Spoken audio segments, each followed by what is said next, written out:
बिस्मिल्लाहिर्रहमानिर्रहीम। First year students, mathematics में MCQs का सिलसिला जो है वो जारी है और एमसीक्यूज़ हम डिस्कस कर रहे हैं। उसी सिलसिले को आज हमने जो है वो आगे बढ़ाना है और मज़ीद कुछ एमसीक्यूज़ जो है वो सॉल्व करेंगे।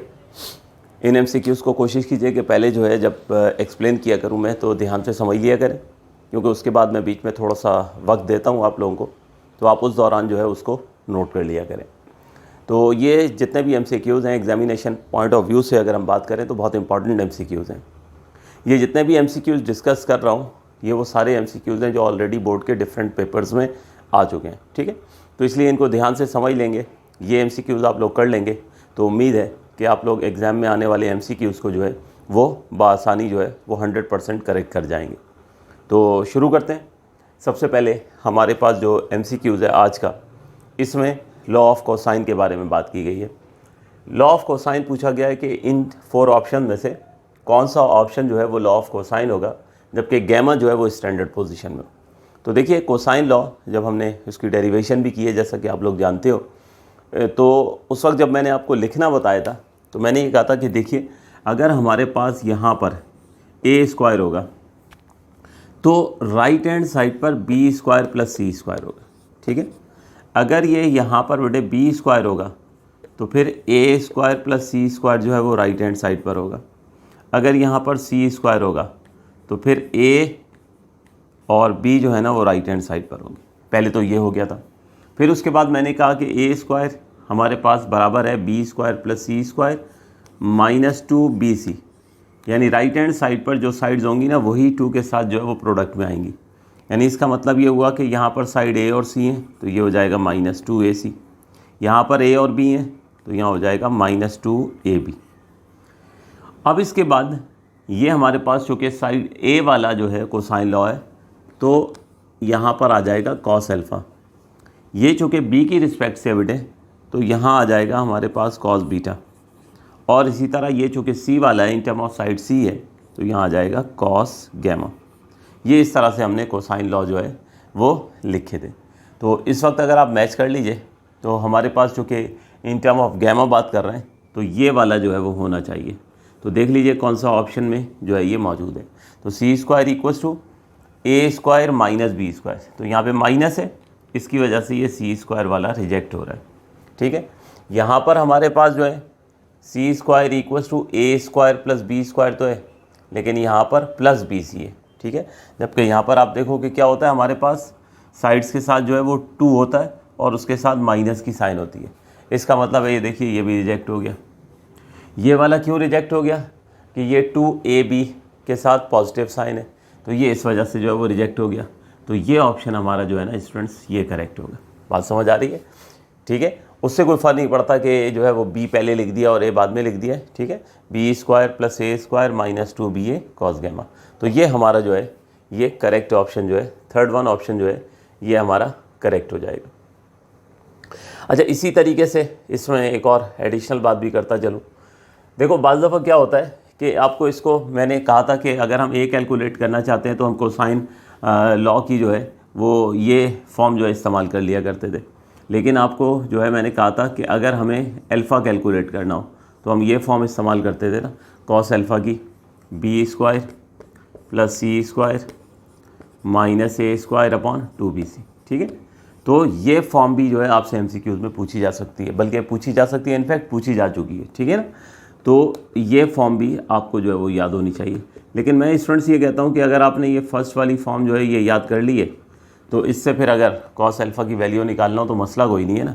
ये पूरी टर्म उठाकर 2bc minus 2bc cos alpha उस तरफ ले जाएं और वहाँ से ए स्क्वायर को उठा के इस तरफ ले आएँ। उसके बाद ये जो कॉस अल्फ़ा के साथ 2bc होगा ये क्रॉस मल्टीप्लाई होकर नीचे आ जाएगा। इसी तरह अगर आपसे जो है वो कॉस बीटा का जो है वो पूछ लेते हैं तो कॉस बीटा जो है वो क्या हो जाएगा, ये हो जाएगा हमारे पास A square plus C square minus B square upon 2ac हो जाएगा। इसी तरीके से आपसे जो है वो अगर कॉस गैमा पूछ लेते हैं तो ये हो जाएगा हमारे पास A square plus B square minus C square upon 2ab, ठीक है। तो आपसे इस तरह भी पूछ सकते हैं इन टर्म ऑफ साइड्स, और इन टर्म ऑफ एंगल भी आपसे जो है वो पूछ सकते हैं, ठीक है। तो बहरहाल तो इस वक्त जो है हमसे इन टर्म ऑफ साइड ही पूछा था कि एंगल जो है वो गैमा स्टैंडर्ड पोजीशन में है तो कोसाइन लॉ बताएं, तो ये हमारा ऑप्शन करेक्ट होगा। सॉरी, नोट कीजिए।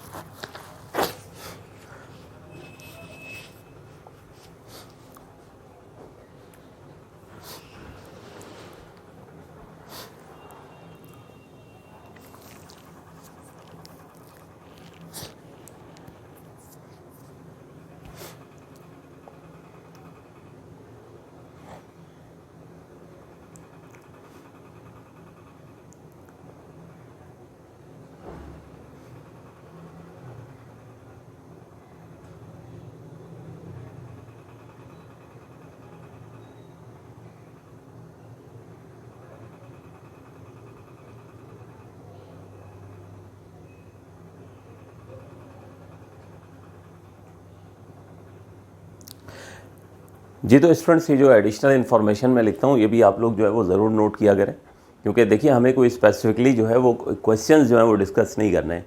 ये एमसीक्यूज़ जो हम डिस्कस कर रहे हैं इसका बेसिक मकसद ये है कि जब भी कोई हम एमसीक्यूज़ डिस्कस करें ना तो उससे रेलिवेंट फिर जितने फार्मूला हैं सबको डिस्कस कर लें, ठीक है, ताकि तमाम चीज़ें जो है रिवाइज हो जाएँ। एक तरह से इन एमसीक्यूज़ की क्लासेस का मकसद जो है वो बेसिक फार्मूलाज़ की रिवीजन भी है, ठीक है ना। तो ये चीज़ ज़रूर नोट डाउन किया करें ताकि जब नेक्स्ट टाइम आप प्रिपरेशन कर रहे हो आप इस एमसीक्यूज़ को पढ़ें तो एक दफ़ा ये सारे फार्मूलाज जो हैं आपकी नज़र से जो है वो गो थ्रू हो जाए, ठीक है। तो नेक्स्ट एमसीक्यूज़ की तरफ हम जाएंगे।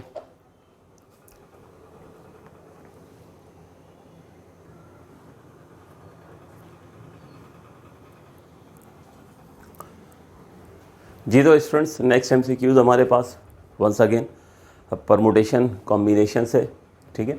परमुटेशन एंड कॉम्बिनेशन में परमुटेशन और कॉम्बिनेशन के फार्मूलाज हमने डिस्कस किए थे और उन फार्मूलाज में मैंने आपको जो है वो फैक्टोरियल के हवाले से भी सिंप्लीफिकेशन की कुछ ट्रिक्स बताई थी। तो वो ट्रिक यहाँ पर जो है वो इस्तेमाल होने जा रही है। मैं आपके सामने सॉल्व करता हूँ तो आपको जो है वो रिकॉल हो जाएगा कि क्या बात कर रहा हूँ मैं, और फिर आप जो है इस आंसर तक आसानी से पहुँच जाओगे। देखो ये हमारे पास न्यूमिनेटर है n फैक्टोरियल और डिनोमिनेटर है n-2 whole factorial, n factorial over n-2 whole factorial. देखिए फैक्टोरियल का कॉन्सेप्ट क्या है। फैक्टोरियल का कॉन्सेप्ट ये है कि जब भी किसी नंबर के आगे फैक्टोरियल लिखा हुआ हो तो उसे अपने से छोटे तमाम नंबरों से मल्टीप्लाई करना होता है। कहाँ तक? 1 तक। तो 2 फैक्टोरियल हमारे पास होता है 2 × 1 यानी 2 के बराबर हो जाएगा। अगर 3 फैक्टोरियल हो तो इसका मतलब 3 को अपने से लेस तमाम नंबरों से मल्टीप्लाई करना है, लेकिन ये मल्टीप्लिकेशन कहाँ तक होगी? 1 तक होगी, ठीक है। यानी 3 × 2 × 1 जो कि 6 के बराबर हो जाएगा। अगर आपसे 4 फैक्टोरियल कहा जाए तो अब 4 को अपने से लेस तमाम नंबरों से मल्टीप्लाई करना है। कहाँ तक मल्टीप्लिकेशन ही जाएगी? 1 तक। यानी 4 × 3 × 2 × 1, तो ये हो जाएगा 24, ठीक है। इसी तरीके से एडिशनली बताता चलूँ कि 1 फैक्टोरियल ये किसके बराबर होता है? ये 1 के बराबर होता है। और इससे भी अगर हम बैक पर चलें, 0 फैक्टोरियल गो के इसका तस्करा मैं पहले भी कर चुका हूँ। बार बार रिकॉल करने का मकसद ये है कि ये एमसीक्यूज़ भी आई थिंक 2010 में आ चुका है, तो अगर आ जाए तो आप लोग बआसानी आपको जो है ये आपकी मेमोरी में हो तो इसको याद कर लीजिएगा कि 0 फैक्टोरियल जो है बेटे ये भी 1 के बराबर हो, ठीक है। तो ये बड़ा इम्पॉर्टेंट जो है वो एमसीक्यूज़ है जो आमतौर पे पूछा जा सकता है।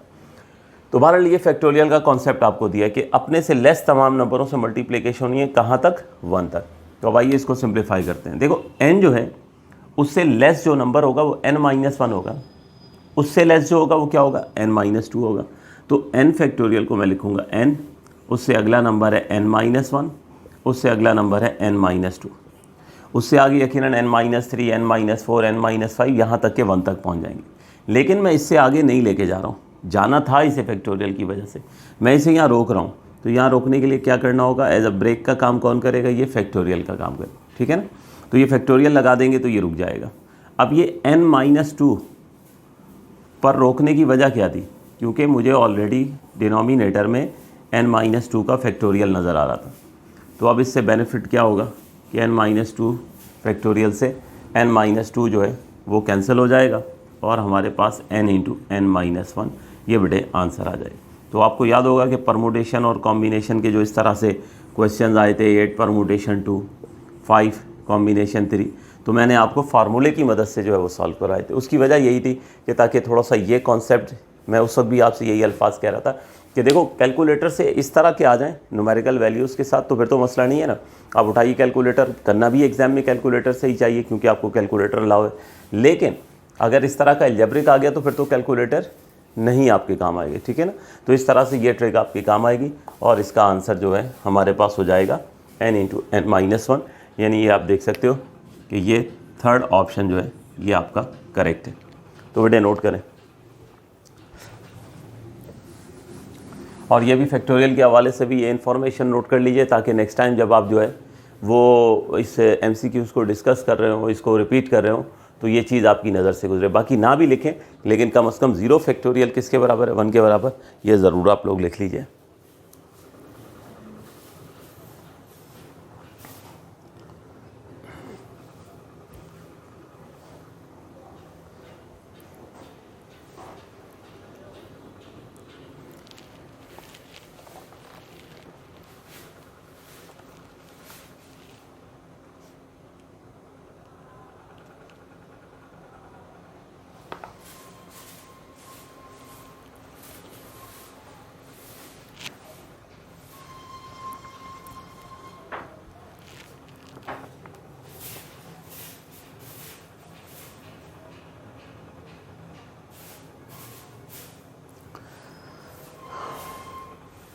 नेक्स्ट हमारे पास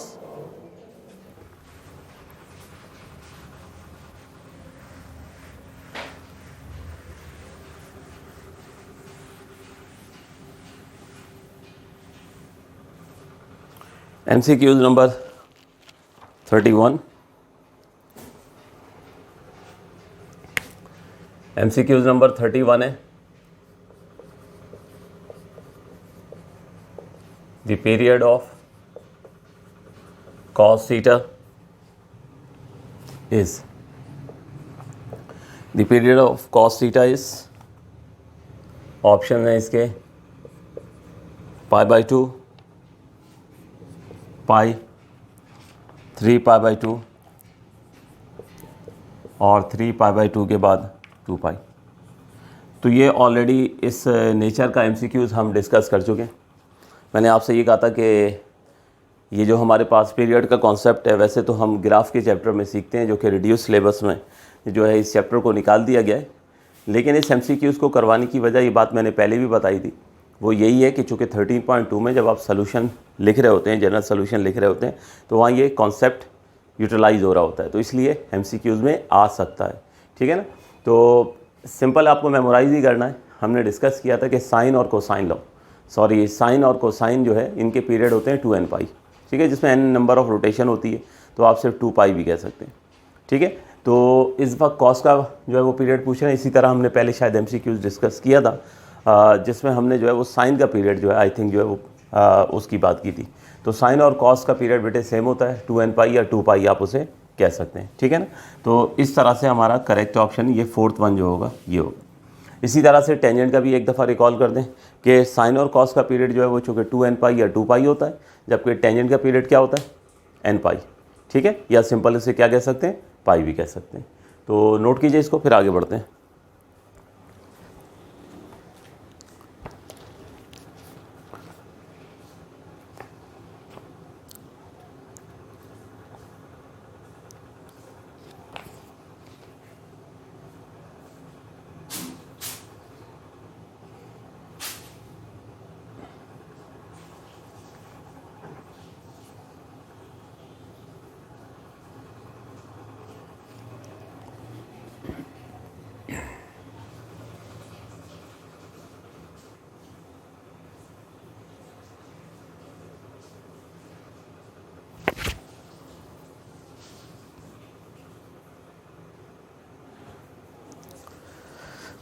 जी, तो नेक्स्ट MCQs हमारे पास है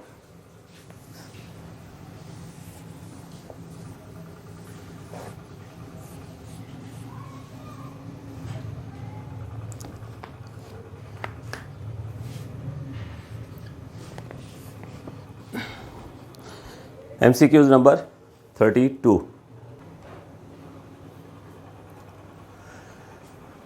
तो MCQs है हमारे पास नेक्स्ट बाइनोमियल से रिलेटेड। बाइनोमियल हमें एक गिवन है और हमसे ये कहा जा रहा है कि बताइए आफ्टर एक्सपेंशन इसमें टोटल नंबर ऑफ टर्म्स कितनी आएंगी। देखिए याद रख लीजिए कि कोई भी बाइनोमियल हो ना, जब आप उसको एक्सपेंड करते हो, यानी अगर हम जनरली बात कर लें कि अगर हमारे पास सिंपल एक बाइनोमियल है a + b to the whole power n, तो आफ्टर एक्सपेंशन जो है वो टोटल टर्म्स जो होंगी ना वो n+1 होंगी। आई बात समझ में? यानी अगर किसी बाइनोमियल के ऊपर पावर n है तो उस सूरत में total number of terms after expansion कितनी होंगी, वो n+1 हो जाएंगी। जैसे इसकी मैं सिंपल सी एग्जांपल याद रखने के लिए स्टूडेंट्स को ये कहता हूँ कि देखें ये है ना हमारे पास दुनिया की, यूँ कह लीजिए कि सिंपलेस्ट बाइनोमियल है a + b होल स्क्वायर, जो हम सबको पता है a² + 2ab + b²। तो जब आप इस बाइनोमियल को एक्सपेंड करते हो तो ये देख लो हमारे पास आफ्टर एक्सपेंशन कितनी टर्म्स आती हैं, 3 टर्म्स आती हैं ना। इसी तरह a + b होल क्यूब है, जब आप उसको एक्सपेंड करते हो a³ + 3a² b + 3ab² + b³। यानी अगर पावर 3 थी a + b होल क्यूब था तो 4 टर्म्स आएंगे आफ्टर एक्सपेंशन, ठीक है ना। तो बाइनोमियल का ये उसूल याद रख लीजिए, ठीक है, कि जब भी आप किसी बाइनोमियल को एक्सपेंड करेंगे तो टोटल नंबर ऑफ टर्म्स जो होंगी वो पावर से वो पावर से एक ज़्यादा आएंगी, ठीक है ना। जैसे इस वक्त हमारे पास जो बाइनोमियल गिवन है ये है 1/x + x to the power n+1। तो अब इसमें अगर आफ्टर एक्सपेंशन हमें टोटल टर्म्स जो हैं वो चाहिए, तो जितनी भी टर्म्स होंगी ना, जितनी भी टर्म्स होंगी उसमें आपको 1 ऐड कर देना, जितनी भी पावर होगी हमारे पास, ठीक है, उसमें आप 1 ऐड कर दोगे। तो इस वक्त पावर हमारे पास n+1 है, तो ये हो जाएगा n+1+1, यानी after expansion total number of terms is n+2। तो देख लीजिए ये ऑप्शन हमारा थर्ड वन जो है ये करेक्ट, नोट कर लीजिए बेटे।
नेक्स्ट MCQs है हमारे पास।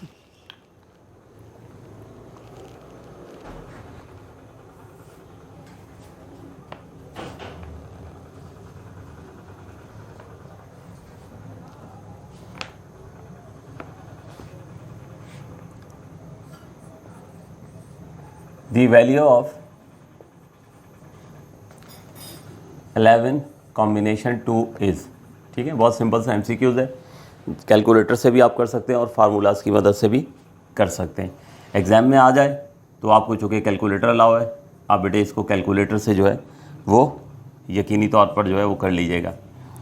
लेकिन अभी इस वक्त जो है मैं यहाँ पे ये ज़रा फार्मूला ताकि रिकॉल हो जाए, क्योंकि मकसद इन MCQs का एक तरह से बेसिक चीज़ें रिकॉल करना है।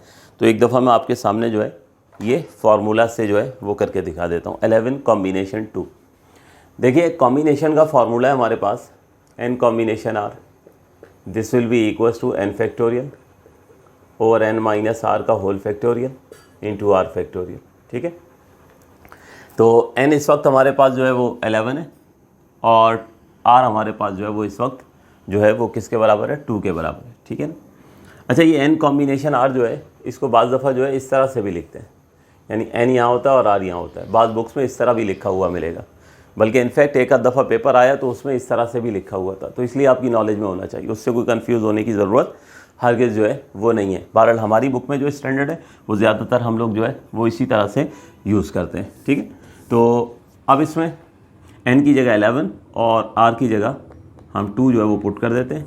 तो 11 कॉम्बिनेशन 2 ये बन जाएगा 11 फैक्टोरियल ओवर 11 माइनस 2 का होल फैक्टोरियल इंटू 2 फैक्टोरियल, ठीक है। तो n जहाँ था वहाँ 11 और जहाँ r था वहाँ 2 पुट कर दिए। अब इसको करते हैं सिंप्लीफाई। तो 11 कॉम्बिनेशन 2 ये न्यूमिनेटर वाला 11 factorial as it is, 11 minus 2 ये हो जाएगा 9 फैक्टोरियल और 2 फैक्टोरियल जो है इसे डायरेक्ट आप 2 भी लिख दें तो कोई फ़र्क नहीं पड़ेगा, क्योंकि 2 फैक्टोरियल 2 इंटू 1 यानी 2 के बराबर होता है, ठीक है। तो हमारे पास यहाँ पे नेक्स्ट स्टेप में अब वही अभी हमने MCQs किया था ना n ओवर n माइनस 2 वाला, तो बिल्कुल उसी तरीके से अब देखो ये क्या करेंगे, 11 फैक्टोरियल है ना, फैक्टोरियल को कहाँ तक जाना है, 1 तक जाना है ना। तो हम जो है क्या करेंगे, लेकिन 1 तक इसे नहीं लेके जाएंगे। 11 से लेस नंबर है 10, 10 से लेस नंबर है 9। अब फैक्टोरियल की वजह से इसे जाना तो 1 तक था ना, क्योंकि फैक्टोरियल का मतलब ये होता है कि उस नंबर से लेस जितने भी नंबर हैं सबसे मल्टीप्लाई करें। तो हम तो खुद रोक रहे हैं ना यहाँ पे, तो फिर ये फैक्टोरियल हमारी हेल्प करेगा, ठीक है। तो ये इस तरह से हमने 9 फैक्टोरियल पर रोका। वजह आप समझ गए होंगे कि क्यों रोका, इसलिए कि 9 फैक्टोरियल जो है वो यहाँ पर डिनोमिनेटर में जो है वो ऑलरेडी मौजूद है, तो उससे कैंसिलेशन में हेल्प मिलेगी। ये देखिए 9 फैक्टोरियल से 9 फैक्टोरियल कैंसिल हो गया। अब 10 और 2 को कैंसिल करें तो 2 इंटू 5 10 होता है। तो इस तरह से हमारे पास जो है 11 इंटू 5 बच जाता है, यानी 55। तो 11 कॉम्बिनेशन 2 की वैल्यू जो है वो 55 आ जाएगी, नोट कर लीजिए।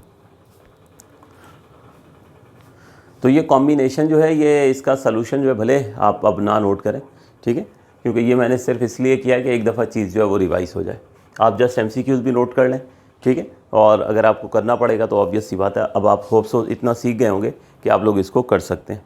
तो नोट कीजिए जल्दी से।